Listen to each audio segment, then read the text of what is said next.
پیش اتنا عرصہ عدالت میں ہم پیش ہو رہے ہیں اور حالات جیسے بھی ہوتے ہیں عدالت میں اپنا وقت دینا ہوتا ہے نا. جب ملک کی صلاحیت سے سوال کیے اور آپ کسی اور ملک کے ساتھ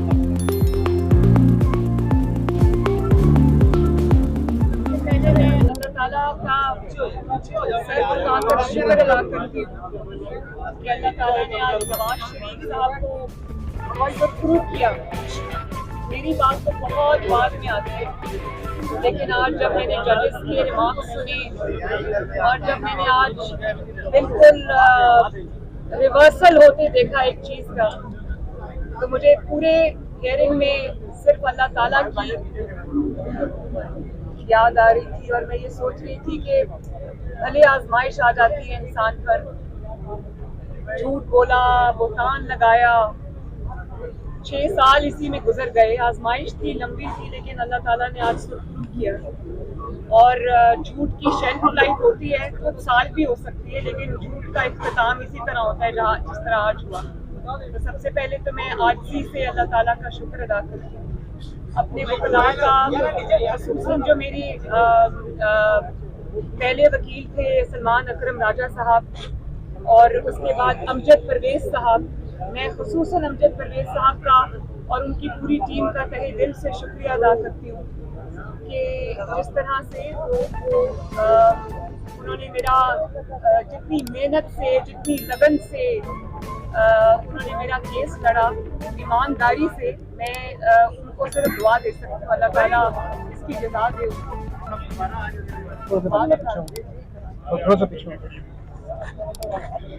السلام علیکم انکل.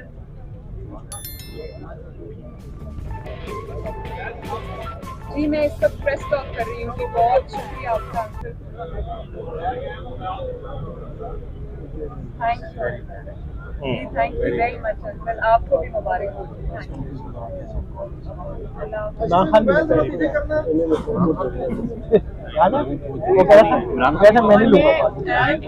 میاں صاحب کو ابھی یہ کہہ رہی تھی کہ بھلے آپ پہ آزمائش آئی, 6 سال 7 سال ہو گئے, آپ کو ایک جھوٹ کا سامنا کرنا پڑا. اللہ تعالیٰ نے اس آزمائش میں بھی آپ کو ثابت کرنی دی اور آج اللہ تعالیٰ نے جب آپ کو سرخرو کر کے نکالا ہے تو پہلے سے زیادہ عزت دے کے نکالا. میرا یہ نہیں خیال کہ پاکستان کی تاریخ میں کوئی بھی ایسا سیاسی لیڈر آیا ہے جس کا اتنا کڑا احتساب, جس کے اوپر اتنی بڑی مشکلات کے پہاڑ ٹوٹے ہوں.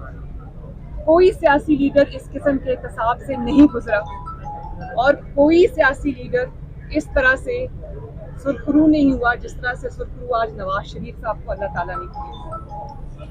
مجھے یہ بھی یاد ہے کہ جب پیناما کے لیے یہ پیناما کا شور اٹھا تو نواز شریف صاحب کو ان کا ظاہر ہے جب آپ نے کچھ نہیں کیا ہوتا تو آپ کا پہلا ریاکشن یہ ہوتا ہے کہ آپ یہ کہتے ہیں کہ میں اس کو فیس کروں گا, میں اس کا جواب دوں گا. تو نواز شریف صاحب نے یہی کیا.